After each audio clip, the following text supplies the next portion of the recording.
That would make me What feel better. specific things, when you walk away from a lesson, will you say, it was good because of that, right there? You just don't really? know. Like, we're just unaware. It's really hard for us to gauge in ourselves. How can we get better at teaching the gospel of Jesus Christ if there's no evaluation and no feedback? I'm blown away. It is so enlightening. It's incredible. I just can see so many cool opportunities for learning and growth through something like this.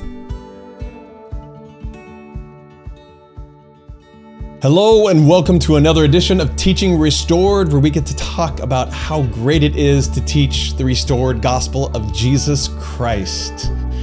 We love it. I almost feel like we should have game show music right now. I know this isn't quite game show, but it's like, no, that's good music, but teaching is, okay. No, Julie, I got to tell you a little story. We were away last weekend, 2 weekends ago.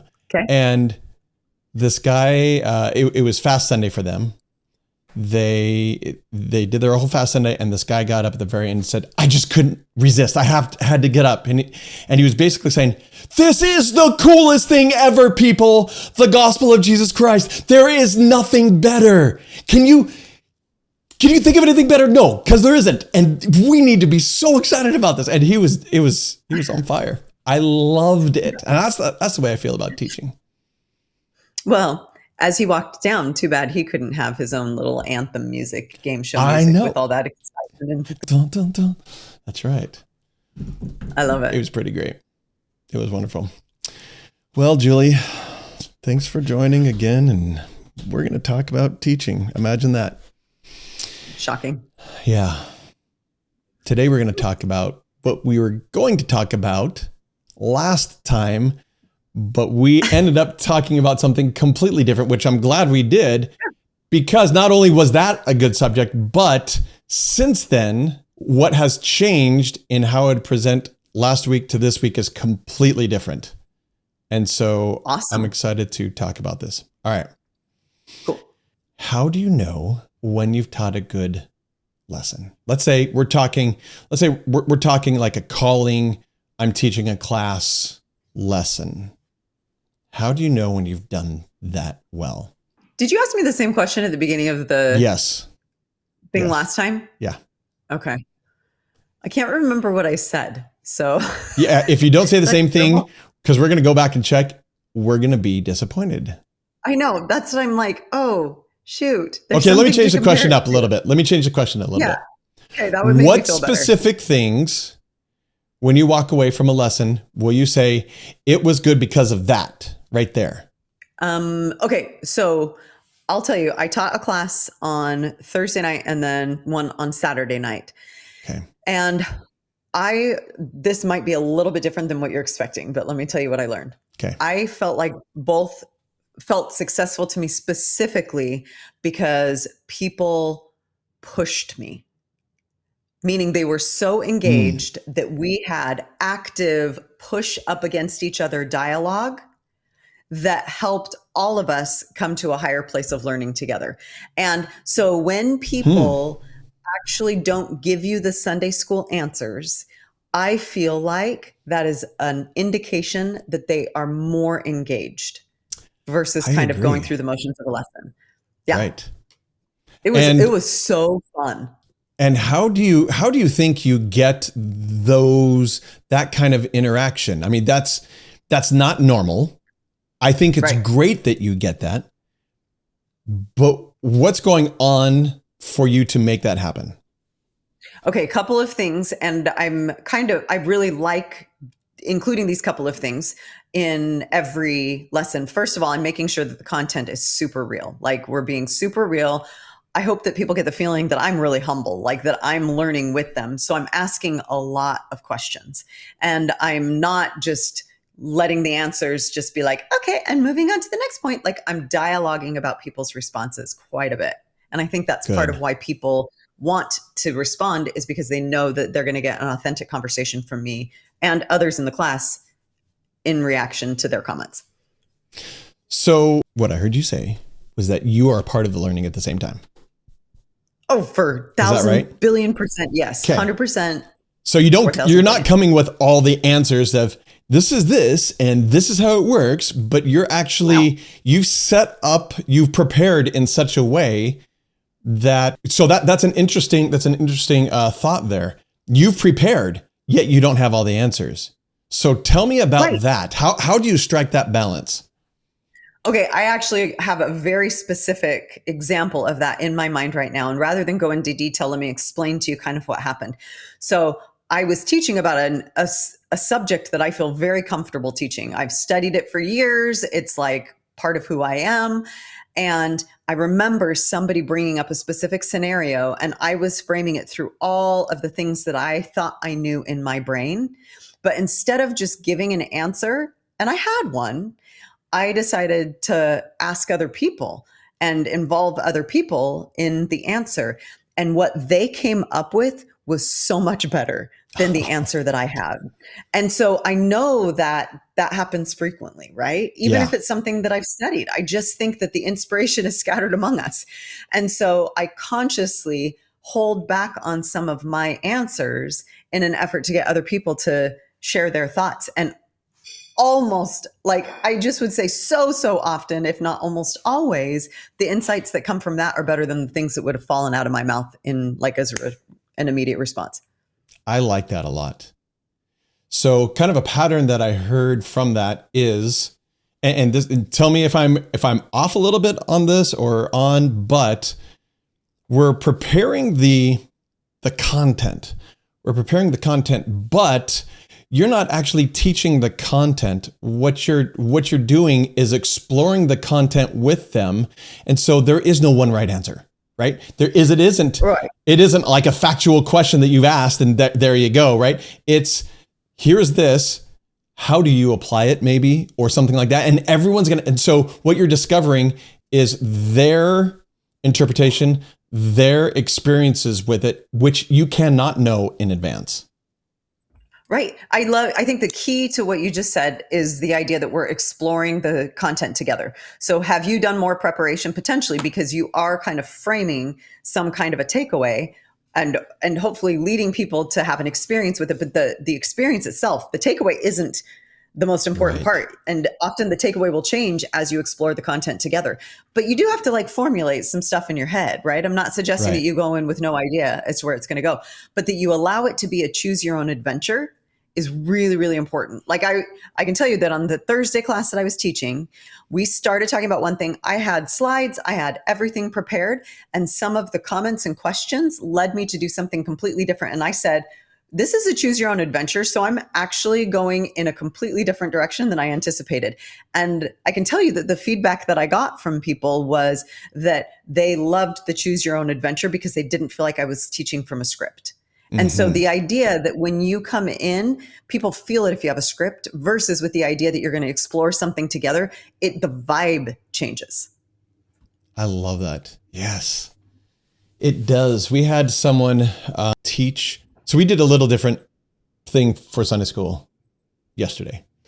Today's Monday, yesterday's Sunday. And we had a number of people who said, we can't hear. We're in the chapel.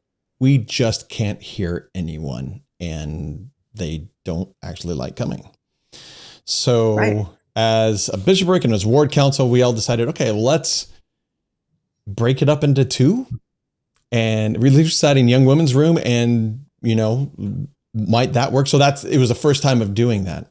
So it was more intimate. And the person who led our discussion really led a discussion and asked questions and started exploring it with us. And he had some things prepared. He had even some object lessons, but the object lessons took us on a path that he could not have foreseen.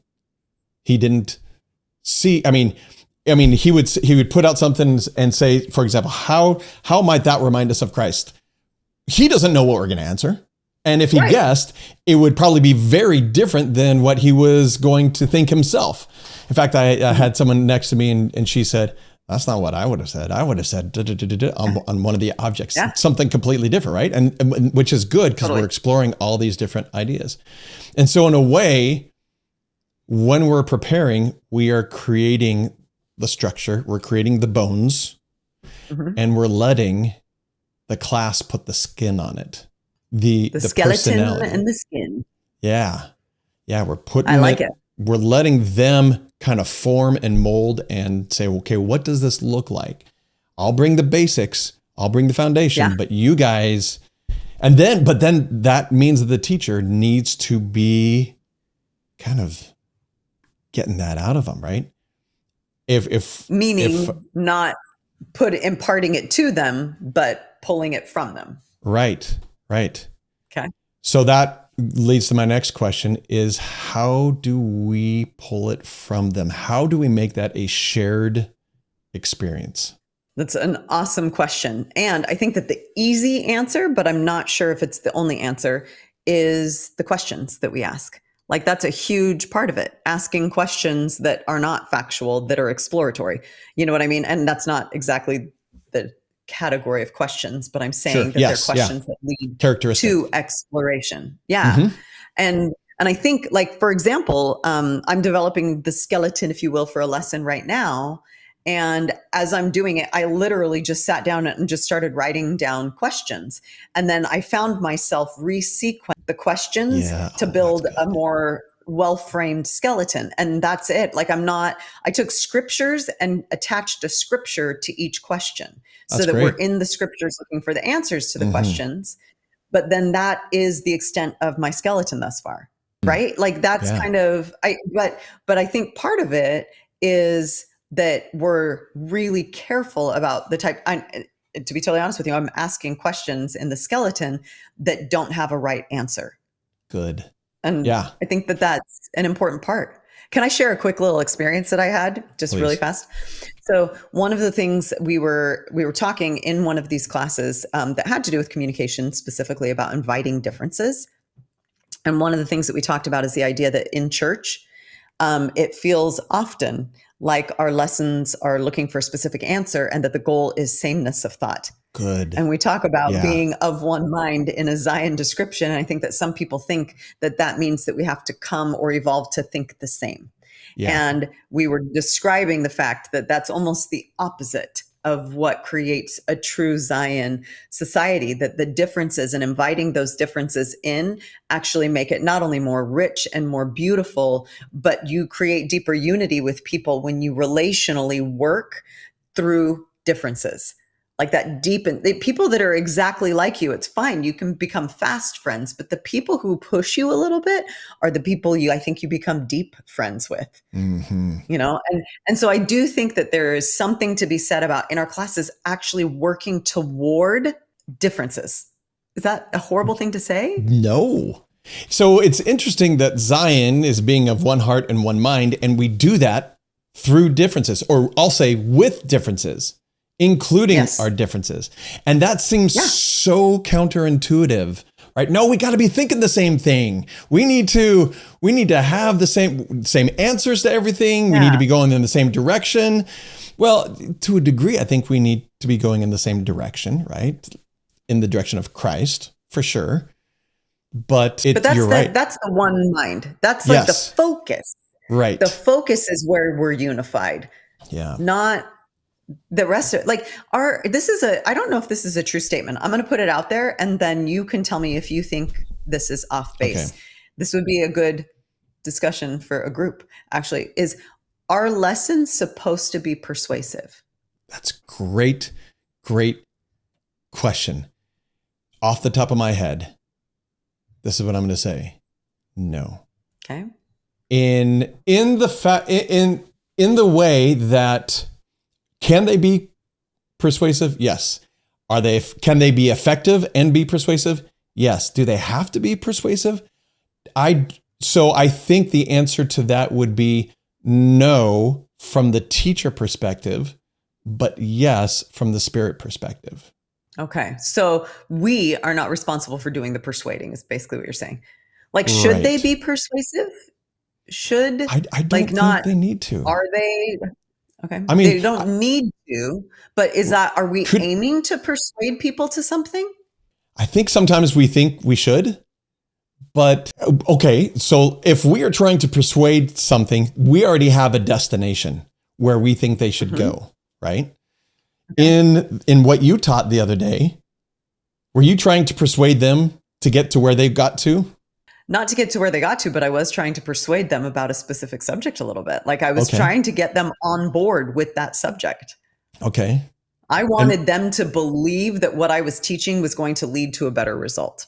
So okay, there was a little bit of a desire to persuade them sure. that what I was sharing would do that. And I don't think that's wrong. I think that for us to, when we persuade, we are saying, all right, gospel of Jesus Christ himself, right? Mm-hmm. That's the persuasion that we want to get to. How we get to that in a certain way. I mean, we talked about the children of Israel out in the wilderness, and how do we use that starting point to persuade to get to Jesus Christ? I think it could be a lot of different paths. If we are trying, I'm going to say something and it's wrong, and I know it's wrong already, but I'm going to say it anyways. I think if we're trying to persuade them along a certain path in a certain way, and they have to walk our steps to get there, that might be wrong. Now I'm Okay, saying so that, maybe and that's wrong, are you? Yeah. I was going to say, like, right? so we can poke holes in that, and I don't know that you want Yes. to explore this any further than we're exploring it right now. But like, I think there's a big difference between manipulation and persuasion.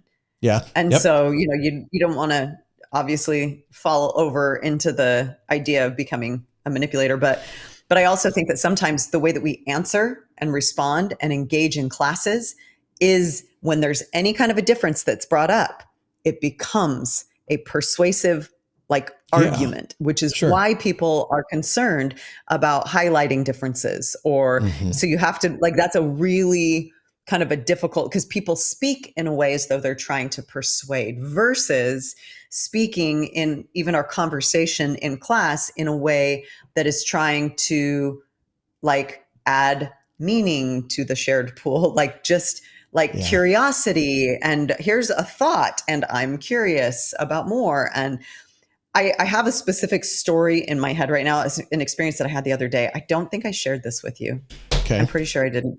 Just really quickly, where this happened, where I added some information and I wanted so badly for people not to think I was trying to persuade them. I was in a Bible study class for a different church, right? Hmm. I've mentioned that before. Hmm. And they were talking about from the book of Revelation, we were in the chapters that are talking about the final feast and the millennium and things like that. And as we started talking about the millennium, we were talking about the time period during which Satan was bound. And the teacher actually suggested that maybe that period started when Christ came first and then will end at his second coming, that Satan is actually being bound in that his power is limited Mm. because Christ is stronger, like kind of a thing. So, Okay. and I was like in my mind going, that doesn't track for me because Hmm. I think of Satan being bound in the millennium and that he will be bound by the righteousness of the people. And I'm like trying to extrapolate why I think that or why I feel Good. that. Yes. So in the process of that discussion, I like the teacher said it in a way that was so humble and not necessarily persuasive. Mm. Like it was just sharing. So it gave me space to explore something without feeling defensive. So then fast forward just a little bit, I'm sitting at a table and we're having a group discussion and they started talking a little bit about what happens during the millennium to the people like who have already died. And then they're like, well, wait, what's happening to those people before resurrection? Like what, because we talked about resurrection. They're like, what are they doing? Like, are they just laying there and going, okay, excited for resurrection? And it's just a Do, do, do, dirt thing do. or are they? And somebody started to describe that there's like a holding space and blah, blah, blah. And so, sorry, this is a lot of detail. I'm sorry if I'm derailing us. Uh, And so I was like, spirit world, spirit world, spirit world. How do I do this? How do I do this? And right. so I brought up the idea of the spirit world and said, something that I believe and in our church we talk about in these terms is, and then I kind of proceeded to describe it and I referenced, the scripture. It's in First Peter, I think, where He went yeah, I think it to is. I don't preach to the remember. spirits in prison. There you go. Thank you. Yep. That's it.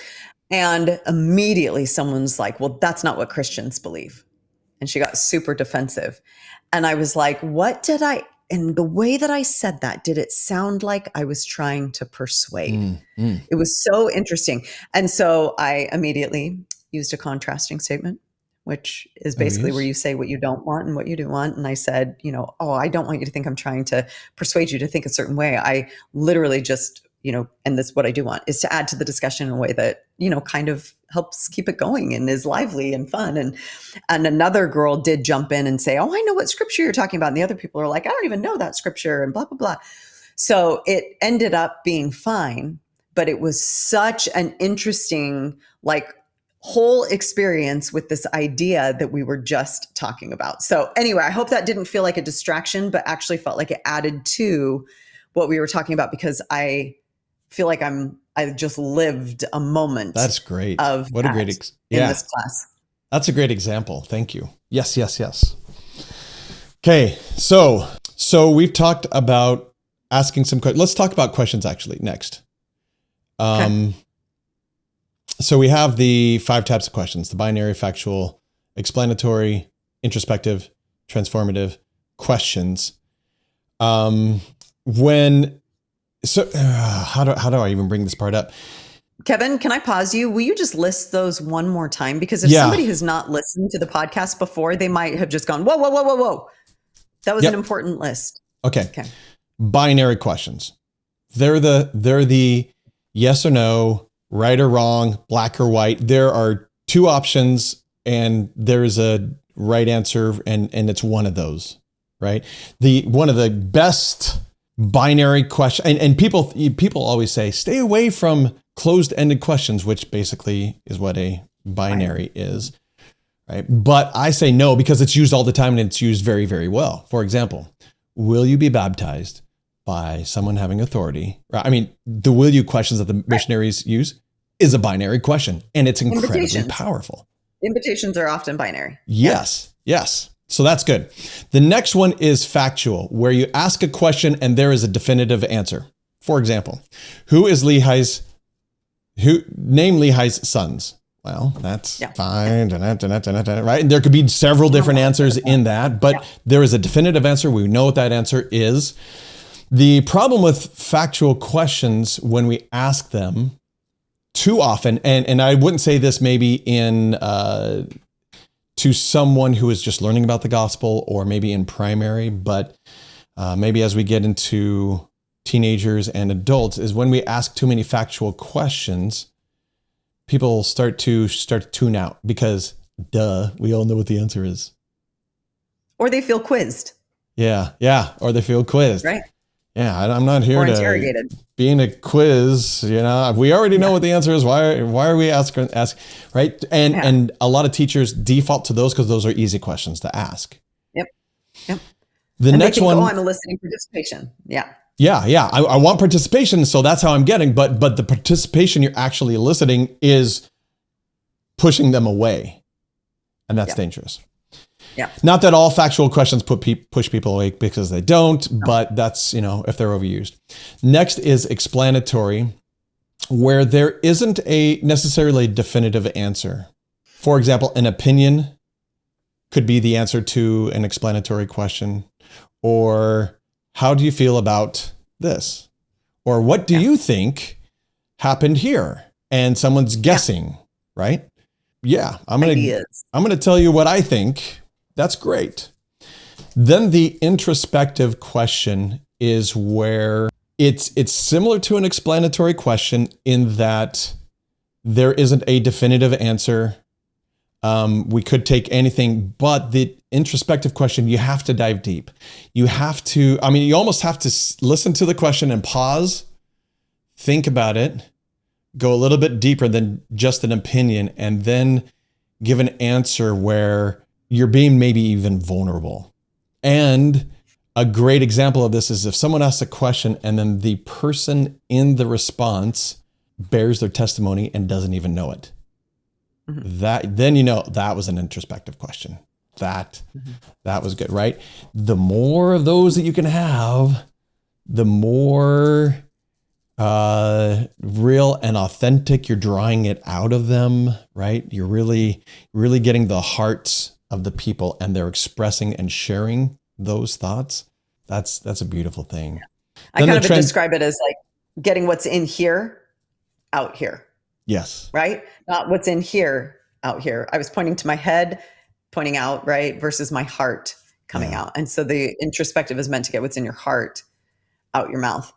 And I also would point out that one of the purposes that the other types of questions serve is priming the pump to get a real answer to an introspective question. Exactly. You can use that in a linear fashion. Ask a binary question. Then what about this factual question? Oh, really? Well, then what about this explanatory question? Well, how does that affect you with the introspective question? Yeah. So priming the pump is a great way to describe that. And then the transformative question is a question that is asked, and it could be any one of the other 4 types of questions, but any question that is asked that when we hear it, it pretty much changes our worldview. It's asked and we're like, paradigm whoa. Shifter. Yeah, paradigm shift. I had never thought of that before. Holy cow. And it's one that you will remember for years, if not the rest of your life, because it changed you so deeply just by asking it. And there may not even be an answer for it. But, and though you really can't plan those, and it may happen to one person, but it doesn't happen to another person. The same question. So what I started to do is I wanted to get really, really good at not only being able to come up with those questions, but recognize those questions from others. And so I started to sit in classes, Sunday school class, elders quorum, et cetera, and I put binary, factual, explanatory, introspective, and how many they chose out of how many they asked out of those. They asked. It was shocking how few introspective questions were asked. Like 0 was not unusual. Wow. 0. And they would ask binary questions and factual and get to some explanatory even, but stop there and not go to the introspective where people are bearing their testimony, where people are really vulnerable, right? Getting to the heart and really expressing. But the explanatory ones are a lot easier to ask. And so I started doing that.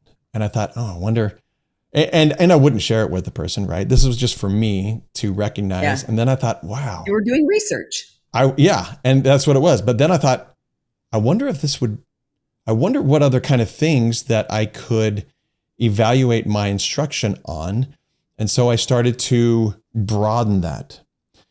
I not only put down questions that were asked and what type they were, but I also started making a mark as to what questions were left unanswered. Meaning like people never participated in responding? Right. Okay. So there were really 2 kinds. One where they asked a question, nobody responded, the teacher felt awkward, and so they kept going maybe with a different question or with a different explanation or a different direction overall. The other one was never meant, more rhetorical. They asked a question, never meant to be answered, and you move on. I saw both of those happen a lot. And then I started thinking about, okay, what about the answers? Because the answers to the questions don't always match the type of question. Right. So I could give a factual question, ask a factual question, but someone could go introspective with it. Totally. Yeah, that makes sense. Yeah. So I started marking, well, what about introspective questions or answers? And did they answer? And did people start giving answers without being asked? Were they unsolicited? Just making comments almost? Yeah. Either making comments or I've got a story and let me tell you about this. And the story wasn't asked for, but maybe it was an answer. But maybe sometimes it wasn't an answer to a question, but maybe sometimes it was. And so my mind going, whoa, there's a difference there. Yeah. And as I got into this, it got more and more nuanced as to what I was trying to keep track of. And then at the same time, I was also, well, not at the same time, because this kind of grew over months. I added the chest timer, and we've talked about that in previous episodes, where the chest timer is someone keeps track of how much you talk compared to how much the class talks. And I remember talking with someone about this, and he wanted me to say, okay, he wanted me to take a look at his teaching. He said, I'm gonna really do better in this, in not talking as much. And afterwards he said, how'd I do? I think I talked less. And I'm like, yeah, no, you talked the same amount. You just don't really? know. Like, we're just unaware. It's really hard for us to gauge in ourselves. Yes, it's really hard. In fact, the lesson that we had yesterday, I recorded and I did an evaluation on and timed it. And what I thought he spoke about 25-30% of the time. I thought he did a great job with that. And he spoke 46% of the time in the end. Wow. And so even as a participant, I was way off. A lot. Yeah. We have very different understandings of what actually happened. And I think sometimes when we don't understand what is actually happening, then we can take away from our lesson, oh, I didn't do that well. When actually, you know what? It was great. You did a fabulous job in so many ways, right? And then other times we can walk away and go, I was pretty good. And actually, no, it wasn't any better than any other time that you taught, right? Yeah. But you don't want people to feel bad about it, right? Like, no. You don't want, no. Yeah. Yeah. But if we're trying to get better, there hasn't been a mechanism. You need real feedback. Yeah. Hasn't been a mechanism for feedback or evaluation of our teaching. I can't think of one in the church. And that's when it comes to seminary.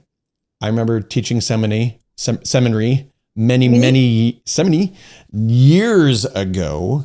And someone came in and said, I'm going to watch your teaching and we'll talk about your teaching afterwards. And we talked about it afterwards. I got some useful tips and some things I could do better, some things I did well at, but I've never had anyone in a calling or otherwise in the church come and evaluate me to see how I'm doing. How do we know how to get better? And how do we know what to work on, Julie? Let's stop there. How can we get better at learning the gospel, teaching the gospel of Jesus Christ, if there's no evaluation and no feedback? I mean, that's one of the challenges, because you don't want to pick people apart. Everybody's kind of doing their best, and yet everybody does want to improve. And so it's like you need some authentic feedback to be able to help you, improve. But like, nobody wants to give their friend that kind of feedback and pick apart something that's voluntary in the first place. Right. That's true. Boy. And you have to be very, very careful with it. You have to be so very careful. And sometimes you're going to be too careful and say, oh, it was great when, you're not going to tell them the truth. Struggled. Right. Not telling the truth. Right. Yeah. Some other things that I looked at were, for example, total contributions by the participants. How many, and I mentioned this, how many were solicited, how many were unsolicited? Because the thought was, if the unsolicited ones came more naturally, I think that actually might be okay. Right? Right. I mean, I'm so invested in this. I've got to tell you, I got to give an answer to this, or I've got to maybe go a different direction in this. And right. That could be good. However, in another way, someone could be derailing it. Totally.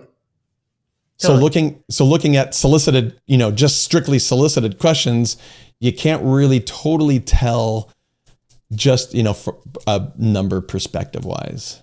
So are you trying to discourage us that we're never going to get any better because we can't get any feedback? No. So what do you do? So this is the journey that I went on this week. This is this week. It's been a crazy week, and it has consumed my mind. So this question book that I keep talking about, blah blah blah, blah, it's finally done. It's awesome. Now I need to publish it. But I thought, Yes, I need to add this. I thought I got to add one more thing in there, and it is this evaluation sheet. So I started putting this sheet together, and I started writing about it in the book, and I went, wait a minute. It's I have this whole matrix, this whole sheet set up in a different way for me to go through and to keep track of different things, and it works well overall. But I thought there are two ways that actually someone could do this. They could give this sheet to someone listening, sitting in the class, and that person could go through and say, okay, that's a binary, that's a factual, that's an introspective. Oh, that was solicited, that wasn't, and all these different things. But they have to totally understand that. They have to recognize what all those things are, right? And not everyone does. And I thought, well, that and they're doesn't not going to work. pay a lick of attention to what the person's actually talking about in class if they're just sitting there doing that the whole time. Right, yeah. I mean, I understand all this, Kevin, and my head's exploding trying to think of keeping track of it for somebody else. Right, exactly.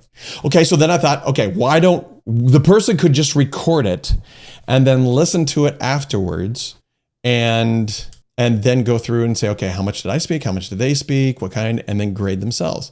That's great. It just takes, if you teach an hour class, then you're going to stop for another hour and evaluate, which you'll probably stop and go, wait a minute, boy, that question wasn't so good.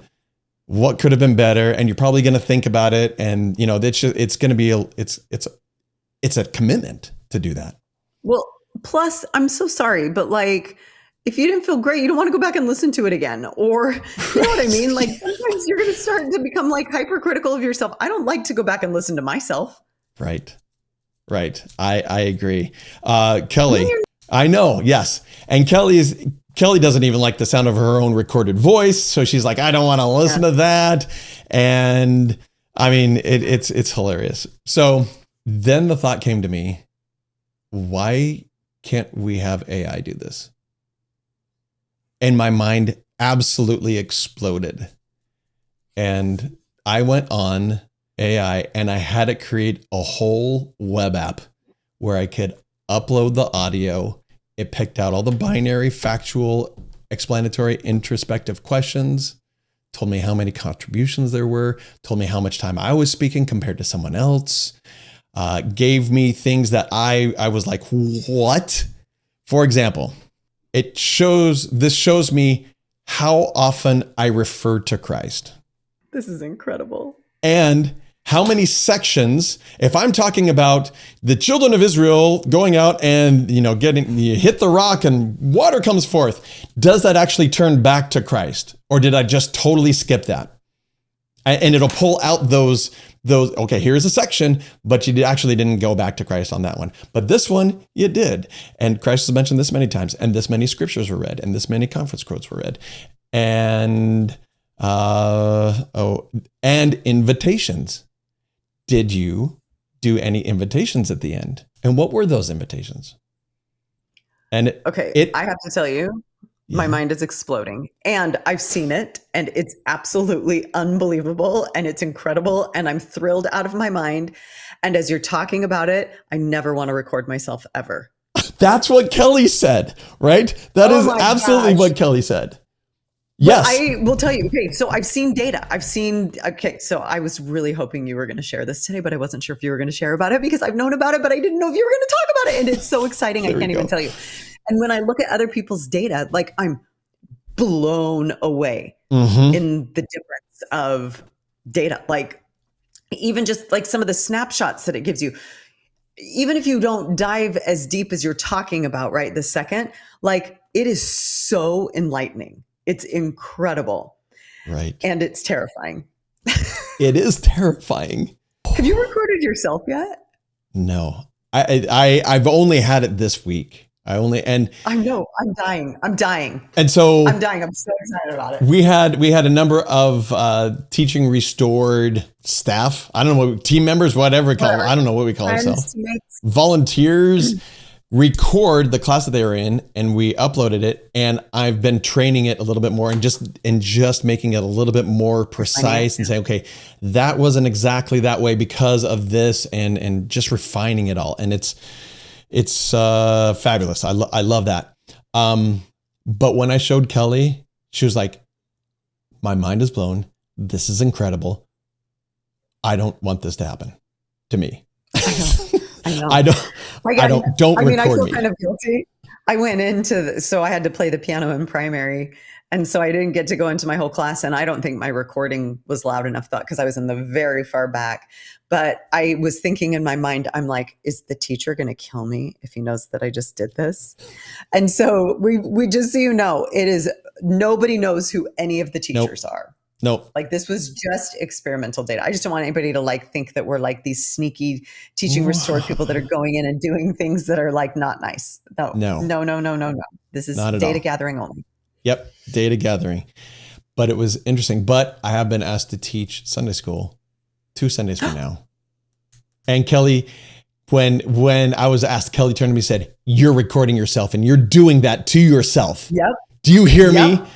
And oh my goodness, I am a little intimidated because this report that it pulled out is intimidating. But I'll tell you what was really, really cool: to record someone else and say, okay, I thought they did this well and this well and this well. Put it in. Like I said, I did that this last Sunday. And person who taught, I know, listens to this. And so, yes, Kevin, I did record your lesson. So you know. It was amazing. Yeah. Wasn't it amazing? It was a fabulous lesson. Yeah. I've had many people. In fact, I just got a text just now. Sunday school was much improved. I liked it. Oh, awesome. And I'm not even in Sunday school. Right. But they sent that to me, and it was really, really good. But I thought, okay, he did this well and this well, this well. And so I put it in, and I was able to take his lesson and evaluate it and go, good, yeah, that's true. Oh, I didn't catch that. That's a good point. I like that. Oh, okay. And I didn't recognize what invitations he gave, but it spit out the invitations he gave. And I'm like, oh, that's right. There was that invitation there. And that was done really well. And there was another invitation, but I didn't even see it as an invitation. So maybe, and evaluate myself, saying, oh, if I said it that way, I want to make sure that it's a stronger invitation. So in a way, I took that and I was evaluating my teaching off of someone else's teaching. And I learned like you were learning from it. Yes. Yeah, like you're learning from what you learn about how other people did it and what you observed, so that you can then say, okay, this is what didn't necessarily come across as clearly. Let me see if I can figure out how would I do it if I wanted to do it differently. Like, I just can see so many cool opportunities for learning and growth through something like this. It's really cool. It is way cool. It really is mind-blowing. I did not expect this to come out this way. And wow. So what's the plan, Kevin? Because you're dangling a carrot. I know. We're going to refine it for a bit, and then we're somehow going to make it available for people to go in and upload their audio. They can record themselves, teach, upload their audio, and then spit out and go, okay, how did I do? Did I do well? Did I not? Oh, I thought it was this way, but it was actually this way. I didn't even realize that. Or, for example, one of the sections talks about its facilitator stories or explanations, and how many narratives I gave and how long they lasted. So, and what I found with this teacher on Sunday was, I didn't think, it was 25, 30% of the time he spoke.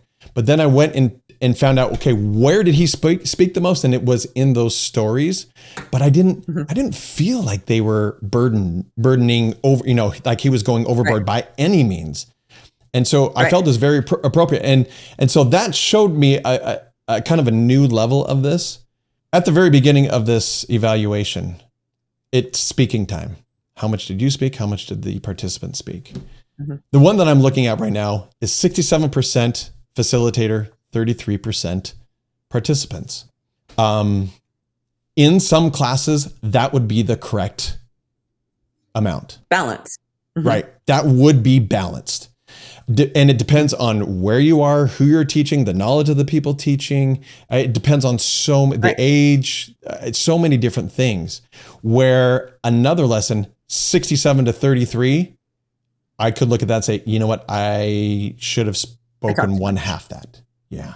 A lot less. Well, because I think we have to remember something. Like, we still are teaching to a certain extent in a lot of these. Like, I think we put so much emphasis on being facilitators, but we forget that in order to facilitate an effective discussion, you have to set it up.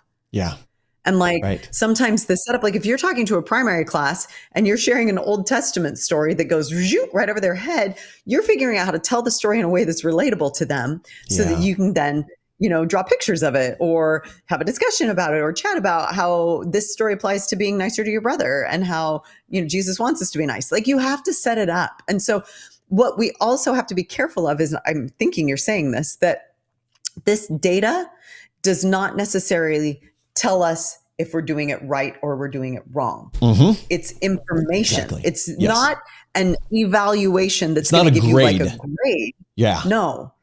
No, it's more just so that you can become more aware of, the balance and why it was more effective to be this balance or that balance or whatever. Anyway, I don't need to over talk that. You're right on. And I think that's so important to understand. It's information to help us get better. It's not a grade. It's not saying you're doing well. Actually, there are points where it will pull out some strengths and some areas to grow on. It'll pull those out, but it's not like the grade for your lesson this time was, an A+, or no, you failed this one. It's not like that. It's just pulling out pieces. And I look at some of this and I could see, all right, from someone who didn't sit in it, I could see why the result was that. But actually, because I was there, I know that it was a bit different than that. And so I need to discount that part of it as well. And there's no way to train the AI to be able to pull that kind out because there's so many nuances, right? Mm-hmm. And so again, it's not a grade. It's just, how did I do? And there's not a standard. Right. There's not a standard. Yeah. So that's part of it, is that I think if you go into using something like this, thinking my goal is to make it this, 50%, or something like that you actually might be missing the mark. Because if you are assigning meaning to this without looking at the bigger picture, then you are missing the point of the tool itself. You can't, it's not intended, there isn't a right or a wrong, balance or number or statistic or whatever. It is not like that. So you have to go into it with that understanding, I think, if you're going to even engage in something like this. I like that you use the word standard.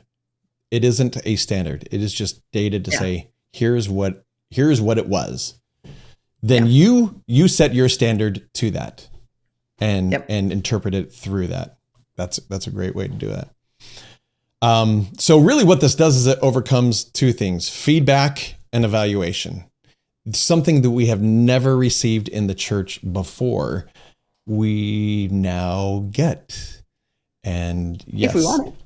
If you want it, and it is a little bit intimidating, but seriously, when I first saw the first result, I just had to sit back and go, it actually did it. Yeah. I didn't think it could. And my mind did explode. It was pretty neat. Would it be appropriate for us to, as we're wrapping up, ask if there are people that would like to volunteer to help us refine it? Oh, that would be great. Yes. I would love that. So if people want to contact us directly, and maybe we could select some of those people to help us refine. I say us, you, because this is your brainchild. But as a team, we're trying to support you in this development. And so would you like that? You know what? That would be fabulous. Because I just asked the Teaching Restored team to record and then put it in.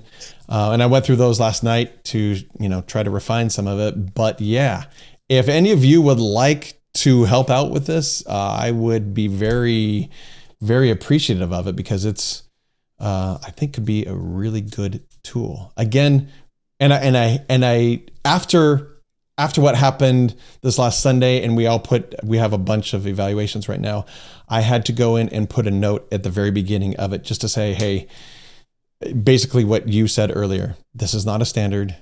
This is data. And yeah, it may even be wrong on some of them, but it is just to help us get better. It's not to grade us. Please take it in the right context, Good. I'm glad. Really, glad you did that. That's what it is. But so really today is all about how do we get feedback and how do we evaluate? How do we know if we've done a good job in teaching? And we can't do that without data. And I'm hoping this tool, when we make it available to everyone, will be just a tool, and hopefully it's not the only tool we have, but it is a tool that we can use. So it's awesome, Kevin. It's awesome. You've done amazing work. It's so cool. It blows my mind. Yeah. Okay. So let us, if you would, go to teachingrestored.com, go to comment or contact or something like that, and just say, heck yeah, I want to be one of those. I'm in. Or I guess you could just comment to this in the podcast or on the video or whatever you want. Let us know. And then we can reach out and we'll have some of you test this with us and try it out. So we'd love it. So there's the invitation. Reach out to us if you want to be a part of this, of helping create this, and we would really love it. And then I would love to know, how do you evaluate your teaching now? Forget this tool. How do you do it now? Do you have someone there with you, or do you not at all? In the feedback, tell us, in the comments, the notes, whatever, let us know. How do you do that now? Because we can give this tool, that's great, but we want to show others. We want to share how to do it in other ways. This isn't the only way. Let's figure out a plethora of other ways and share that as well. So that's what we've got for everyone. Any last thoughts, Julie? No, this is exciting. I think it's really cool. Good. I'm excited to be a part of it. Thanks, everyone. Thanks for listening. Contact us, let us know, and we appreciate you being here.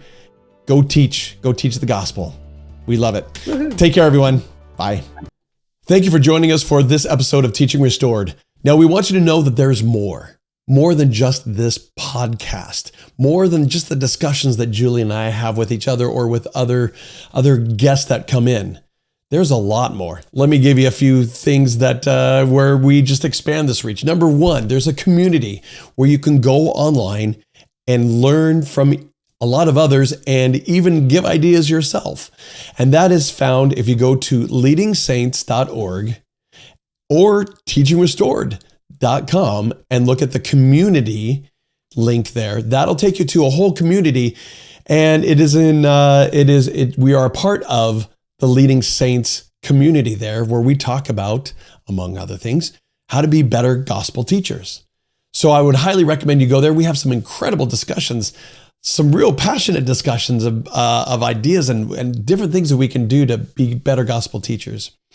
And also we have all of our socials. If you haven't been there, go connect up. We bring in other people's posts that you may not have seen that have great ideas, snippets from General Conference, and just ideas that don't take an hour podcast. They're a lot shorter that we just want to throw out of some good ideas. And then if you would, of course, please pay it forward. Share it with other gospel teachers. That way we can all become more converted, more gospel-centered, and just better teachers of the gospel of Jesus Christ overall.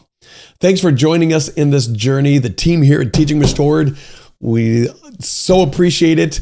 And we love what we do. And this has been a wonderful journey for us. And we're excited about where this is still going.